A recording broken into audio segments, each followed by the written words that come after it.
بسم اللہ الرحمن الرحیم۔ السلام علیکم۔ معصومہ کی نگاہیں گھڑی کی سوئیوں پر ٹکی ہوئی تھیں۔ جیسے ہی 11 بجے اس نے منتظر نگاہوں سے صحن سے ملحق بالائی منزل سے آتی ہوئی سیڑھیوں پر نگاہ ڈالی۔ زینہ عبور کرتی ہیرا ایک ادا سے نیچے آ رہی تھی۔ حشاش بشاش چہرہ، پرسکون مسکان سجائے وہ نیچے آئی۔ کیسی ہیں بابی، جاگ گئیں آپ؟ معصومہ کو اس کا یہ سوال ایک آنکھ نہ بھایا تھا، کیونکہ وہ تو صبح اذانوں کے وقت سے جاگی ہوئی تھی، گھر گرہستی کے کاموں میں الجھی ہوئی تھی، جبکہ ہیرا کی صبح اب ہوئی تھی اور پوری نیند لینے کے بعد وہ بہت خوبصورت دکھائی دے رہی تھی۔ معصومہ اتنی تھکی ہوئی تھی کہ اس کا لب کھولنے کو بھی دل نہ چاہا، اس لیے ہلکی سی آواز سے بولی، ہاں میں تو کب کی جاگ گئی۔ ہیرا نے فریج کھولا، آٹا نکالا، پیڑا بنایا اور حیدر کے لیے ناشتہ تیار کیا۔ حیدر اتنی دیر میں نیچے آیا۔ اس کی گود میں عشا تھی، ان کی اکلوتی اولاد۔ 1 سالہ عشا مطمئن سی باپ کی گود میں تھی۔ تبھی ہیرا نے بے نیازی سے ناشتہ ٹیبل پر دھرا اور عشا کو معصومہ کو پکڑاتے ہوئے بولی، بابی عشا کو پکڑ لیں ذرا، ہم دونوں ناشتہ کر لیں۔ معصومہ حیرت سے اسے بس دیکھتی رہ گئی۔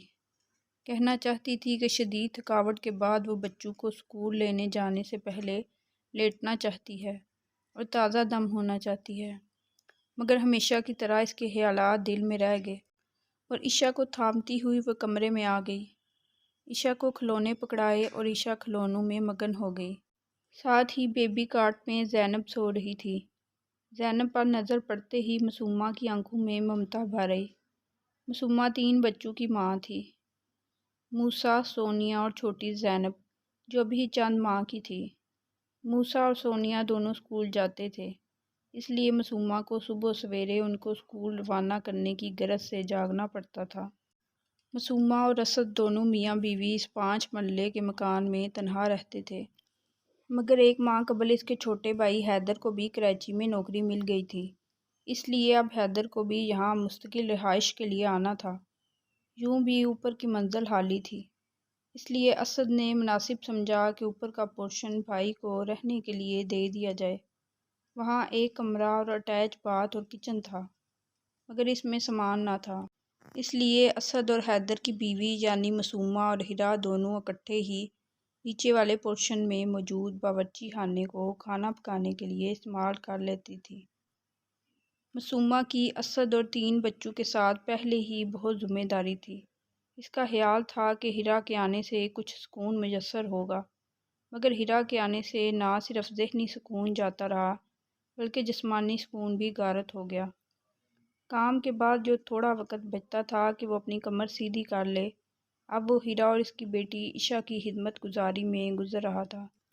معصومہ کا دل اس وقت بہت برا ہوتا تھا جب ہفتے بھر کے گندے برتنوں کا ڈھیر معصومہ کو خود ہیرا کے کمرے سے جا کر لانا پڑتا تھا۔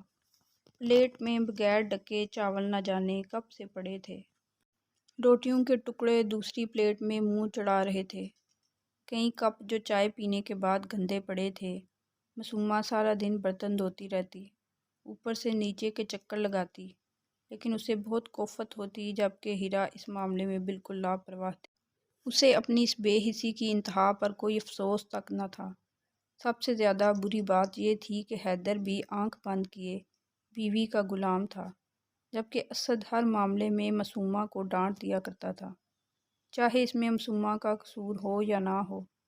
اسد کو معصومہ کی تذلیل کر کے دلی خوشی محسوس ہوتی تھی، جبکہ حیدر ہیرا کے سامنے بول نہ سکتا تھا، جیسا وہ کہتی ویسا ہی کرتا تھا۔ یوں لگتا تھا جیسے بے دام غلام ہو، شوہر نہیں۔ روزانہ ہیرا کو نیچے آ کر صاف کچن ملتا تھا۔ برتن جو اس کے رات کے گندے پڑے ہوتے تھے معصومہ صاف کر چکی ہوتی تھی۔ ہر چیز ٹھکانے پر رکھی ہوتی تھی، تو پھر بھلا 2 پراٹھے بنانے میں کیا دیر لگتی۔ ناشتہ کرا کے میاں کو رخصت کرتی اور دوبارہ اپنی بیٹی کو لے کر اوپر کے پورشن میں گم ہو جاتی۔ اس کی آمد دوبارہ تب ہوتی جب دوپہر کا کھانا بن چکا ہوتا اور معصومہ روٹیاں پکا رہی ہوتی تھی۔ وہ اس وقت ہیرا کچھ ایسا کرتی کہ بچی رونے لگ جاتی۔ پھر ہیرا آرام سے پکارتی، روٹی تو آپ بنا رہی ہیں، میرے لیے بھی بنا دیں۔ اب بھلا اس میں انکار کی تو کوئی گنجائش باقی نہیں رہتی۔ ہیرا آرام سے گرم روٹی لیتی اور عشا کو سامنے بٹھا کر کھانے لگتی۔ کھاتے ہی وہ دودھ پتی کی فرمائش کر دیتی۔ معصومہ کو خود بھی چائے کی طلب محسوس ہو رہی ہوتی تھی، اسی لیے دودھ برتن میں ڈال کر چولہے پر چڑھا دیتی۔ معصومہ کی سوچ میں شفافیت تھی۔ وہ سوچتی تھی کہ اپنے بچوں کے لیے پکا رہی ہوں تو 2 روٹی اور چائے بنا دینے سے کوئی فرق نہیں پڑتا۔ کھانے کے برتن، عشا کے دلیے کے برتن، وہ بے نیازی سے یوں ہی چھوڑ جایا کرتی تھی، جس پر افسوس معصومہ کو بہت ہوتا تھا کہ ہیرا اتنی لاپرواہ کیوں ہے اور اسے احساس کیوں نہیں ہوتا۔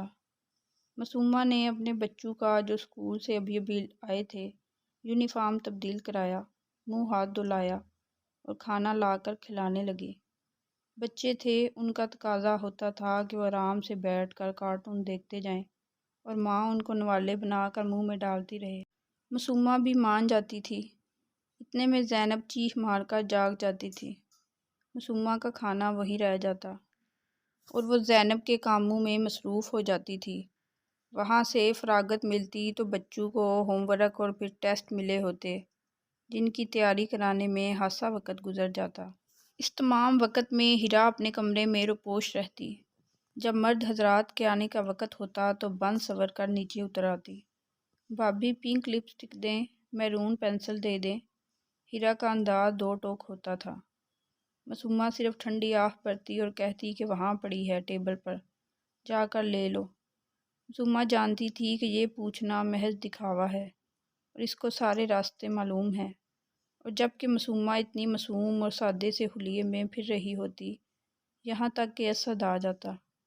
ہیرا کا چمک چھلوں والا گیٹ اپ اسد کی نگاہوں کی زد میں ضرور آتا اور اسے ایسا لگتا کہ جیسے معصومہ کو اس کے آنے کی خوشی ہی نہیں ہوتی۔ زندگی کی گاڑی شاید یوں ہی چلتی رہتی، لیکن باجی حالدہ ان کے گھر گئیں۔ باجی حالدہ ان دونوں کی اکلوتی نند تھی، جو لاہور میں رہتی تھی۔ اب چند دنوں کے لیے بھابھیوں سے ملنے آ گئی۔ باجی حالدہ نے ایک دن معصومہ کی سرگرمیاں ملاحظہ کی اور ہیرا کی بے نیازی بھی دیکھی۔ سوچنے میں مصروف ہو گئی کہ آخر یہ کیسے چلے گا۔ باجی حالدہ کو معصومہ کا گدھو کی طرح کام کرنا اچھا نہ لگا۔ ان کا دل مغموم ہو گیا۔ باجی حالدہ کو اپنا ماضی یاد آ گیا۔ باجی حالدہ نے اپنے سسرال والوں کی جی جان سے خدمت کی، لیکن اس کا انہیں کبھی صلہ نہ ملا، بلکہ ہمیشہ یہی تصور کیا جاتا کہ یہ ان کا فرض ہے۔ لیکن انہوں نے یہ فیصلہ کر لیا کہ وہ ہیرا کی یہ چالاکیاں چلنے نہ دے گی، اور یوں معصومہ پر اتنے کاموں کا بوجھ انہیں اپنے پچھلے وقت کی یاد دلاتے ہوئے مزید مغموم کر گیا۔ ہیرا نے یوں کیا کہ جیسے ہی باجی حالدہ کی آمد کا پتہ چلا، اس نے ایسا اپنی بیماری کا رونا ڈالا کہ تمام کام خود بخود معصومہ کی ذمہ داری بن گئے۔ ویسے تو ہیرا نے لا تعلقی کی زندگی بسر کرنی ہی تھی، مگر اس وقت تو انتہا ہو گئی کہ جب اس نے معصومہ کے سامنے اپنے اور بچی کے گندے کپڑوں کا ڈھیر لگا دیا کہ بھابی آپ یہ کپڑے دھو دیں، میری تو حالت خراب ہے، کمزوری اور نکاح سے چکر آ رہے ہیں۔ حالدہ باجی چپ رہیں، وہ اس تماشے کو انتہا تک دیکھنا چاہتی تھی۔ معصومہ جو تھکن سے چور تھی اور ابھی کچن کے کاموں سے فارغ ہوئی تھی، اب اطمینان سے آرام کرنے کا سوچ رہی تھی۔ بالکل ہونک چہرہ لیے دیورانی کو دیکھنے لگی۔ چاہتی تو صاف صاف بات کرتی، میں تھکی ہوئی ہوں، مگر تھکن کا لفظ ہمیشہ کی طرح اس کی زبان سے ادا نہ ہوا اور وہ اپنے وجود کو گھسیٹتے ہوئے گٹھری کھولنے لگی اور کپڑے نکالنے لگی۔ بچی کے کپڑے الگ کیے، بڑوں کے کپڑے الگ، اور واشنگ مشین لگا کر کپڑے دھونے لگی۔ 2 گھنٹے تک وہ مصروف رہی۔ پھر فارغ ہوئی تو اس کا حلیہ خراب ہو رہا تھا، سارے کپڑے بھیگ چکے تھے اور زینب دودھ مانگ رہی تھی۔ حالدہ اپا نے یہ ساری کارروائی ملاحظہ کی۔ پھر ہیرا جو پانی میں ہاتھ نہیں ڈال رہی تھی کہ اس کو ٹھنڈ لگ گئی ہے، اس وقت ٹہلتی ہوئی آئی۔ زینب کو معصومہ تھپکا تھپکا کر چپ کروانے میں لگی تھی، جب ہیرا نے اپنی بچی کو بھی معصومہ کو تھما دیا۔ بھابی میں ذرا نہانے جا رہی ہوں، حیدر آنے والے ہوں گے، مجھے اس طرح دیکھیں گے تو انہیں اچھا نہیں لگے گا۔ اس سے پہلے کہ معصومہ کوئی جواب دیتی، وہ نہانے کے لیے باتھ روم میں گھس گئی۔ اب 2 بچے منہ پھاڑ کر رو رہے تھے۔ معصومہ کا دل کر رہا تھا کہ وہ خود بھی بین کرے۔ حالدہ باجی نے سارا منظر دیکھا۔ پھر انہوں نے عشا کو تھاما اور معصومہ کے کندھے پر ہاتھ رکھتے ہوئے بولی، کب تک خود کو یوں تکلیف دیتی رہو گی؟ دنیا بہت ظالم ہے، اگر ابھی تم نے اس کا کوئی حل نہ نکالا تو پھر تم ساری زندگی آرام سے بیٹھ نہ سکو گی۔ آنسو حالدہ آپا کی ہمدردی سن کر معصومہ کے گالوں پر بہنے لگے۔ آپ بتائیں میں کیا کروں؟ اگر میرے مطابق چلو گی تو یقین مانو تمہاری تمام مشکلات حل ہو جائیں گی۔ پھر اگلا دن شروع ہوا، جیسے تمام دن ہوا کرتے تھے، مگر اس دن ایسا کچھ نیا ہونا تھا جو باقی دنوں سے منفرد تھا۔ اگرچہ آج بھی معصومہ گھڑی کی سوئیوں پر نگاہ ٹکائے بیٹھی تھی۔ جیسے ہی گھڑی نے 11 بجے کا ہنسا عبور کیا، ہیرا مسکراتی ہوئی زینہ اتر کر آئی تھی۔ اس نے ایک مسکراہٹ معصومہ کی جانب بھی اچھالی تھی۔ ٹی وی کے سامنے بیٹھی ٹاک شو دیکھتی معصومہ نے بھی جواباً مسکراہٹ پیش کر دی۔ حالدہ باجی فاصلے پر صوفے پر بیٹھی تھیں، رسالہ پڑھ رہی تھیں۔ ہیرا نے کچن میں قدم رکھا۔ پہلا جھٹکا اسے اس وقت لگا جب کچن میں برتنوں کا انبار تھا۔ اس نے مشکل سے کپ تلاش کیا اور اسے دھویا۔ کچن گندا ہو تو کام کرنا کتنا مشکل ہو جاتا ہے۔ پھر فریج کھول کر آٹا لینے کے لیے نگاہ دوڑائی، مگر آٹا نہیں تھا۔ سو بے ساختہ پلٹی۔ بھابھی آٹا نہیں ہے کیا؟ لہجے میں بے یقینی پھیلی۔ معصومہ نے اس کی حیرت سے کافی لطف اٹھایا۔ بالکل ہے، بہت آٹا ہے، کنستر میں سے نکال کر گون لو۔ ہیرا کو جواب دیتی معصومہ اس معصومہ سے مختلف تھی جو روز الو بن جاتی تھی۔ ہیرا برا سا منہ بنا کر اوپر چلی گئی۔ تھوڑی دیر بعد حیدر نیچے آیا۔ بھابھی ہیرا کی طبیعت خراب ہے، کمزوری ہے، اسے ناشتہ نہیں بن سکتا، اس لیے آپ پلیز 2 پراٹھے اور آملیٹ بنا دیں۔ معصومہ سے پہلے حالدہ آپا نے جواب دیا، ایسی کون سی کمزوری ہو گئی ہے کہ شام کو نہاتی ہے؟ اس وقت تو اسے کوئی کمزوری نہیں ہوتی۔ ایسا کرو معصومہ کہ تم مجھے وہ فیروزی سوٹ لا کر دو جس کے بٹن ٹانکنے ہیں۔ حالدہ باجی نے ایسی بات کی کہ حیدر لاجواب ہو گیا۔ وہ قصہ ہی ختم ہو گیا۔ حیدر کو ناکام واپس لوٹنا پڑا۔ حیدر تیار ہو کر بھوکا ہی دفتر چلا گیا اور شرٹ بھی پریس نہ کروائی، کیونکہ ملازم معصومہ تو مصروف تھی۔ دوپہر کو جب ہیرا کے پیٹ میں چوہے دوڑے تو اسے نیچے آنے کا خیال آیا۔ اس کا اترا ہوا چہرہ اس بات کی دلیل تھی کہ اسے بھوک لگ رہی ہے۔ کچن میں پتیلے سے ڈھکنا اٹھایا تو حیران رہ گئی کہ صاف ستھری پتیلی منہ چڑھا رہی تھی اور سالن کا ایک ذرہ تک اس میں نہ تھا۔ آج آپ نے کھانا نہیں بنایا؟ جس پر معصومہ نے جواب دیا، نہیں میری طبیعت ٹھیک نہیں تھی۔ کیا صرف تمہاری طبیعت خراب ہو سکتی ہے؟ ہیرا کوئی سخت جواب دینے والی تھی، مگر نند پر نظر پڑی تو حالدہ آپا نے سخت نظروں سے اسے دیکھا تو وہ واپس سینہ چڑھ گئی۔ معصومہ اور حالدہ آپا ایک دوسرے کو دیکھ کر مسکرائے۔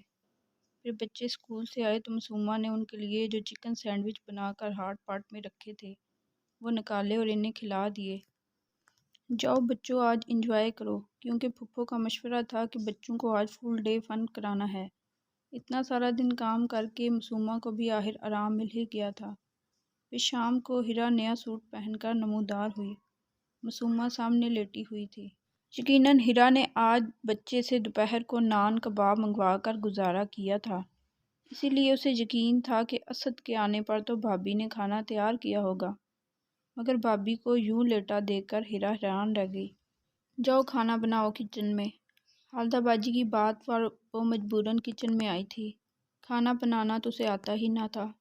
سوچا قورمہ بنا لیتی ہوں۔ قورمہ بنانے میں اس کی حالت خراب ہو گئی، آنکھیں پانی سے بھر گئیں، ہلدی اس کے چہرے پر لگی تھی۔ ہدا ہدا کر کے اس نے سالن تیار کیا تو سامنے کھڑی معصومہ پر نگاہ پڑی۔ بے حد نفیس کام والا سوٹ پہن کر وہ بے حد حسین لگ رہی تھی۔ بچے بھی خوش تھے، حالدہ آپا بھی بالکل تیار تھیں۔ جب اسد آیا مسکرا کر اس نے اپنی بیگم پر نگاہ ڈالی جو کہ بہت خوبصورت لگ رہی تھی۔ ہر وقت گندے حلیے میں رہنے والی معصومہ آج اسے بہت حسین لگی۔ معصومہ کی اتنی پیاری صورت دیکھ کر اسد کا دل بے اختیار چاہا کہ چلو بھئی آج ہم کھانا کھانے باہر جا رہے ہیں۔ اچھا پھر ٹھیک ہے، کھانا کھا لو تو آپ واپسی پر مجھے آمنہ کی طرف بھی چھوڑ دینا۔ معصومہ کے دل میں خیال آیا کہ عرصہ ہوا بہن سے ملاقات نہیں ہوئی۔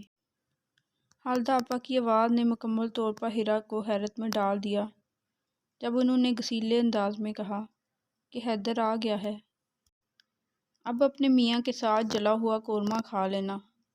ادھر عشا کے رونے کی آواز نے اسے یہ احساس دلایا کہ ابھی اسے بھی دیکھنا تھا۔ اسے واقعی سچ مچ چکر آنے لگے اور کمزوری محسوس ہونے لگی۔ جب حیدر گھر میں داخل ہو رہا تھا تو اپنی بیوی کو اتنے گندے حلیے میں دیکھ کر حیران رہ گیا، کیونکہ اسے تو ہمیشہ سے بنی سوری ہیرا ہی نظر آئی تھی، لیکن وہ کیا جانے کہ ہیرا کے بننے سنورنے کے پیچھے ساری محنت تو معصومہ کی لگتی تھی۔ اگر آپ کو یہ کہانی اچھی لگی ہے تو اسے لائک اور شیئر کرنا نہ بھولیں اور کمنٹ سیکشن میں اپنی رائے کا اظہار ضرور کیا کریں۔ شکریہ۔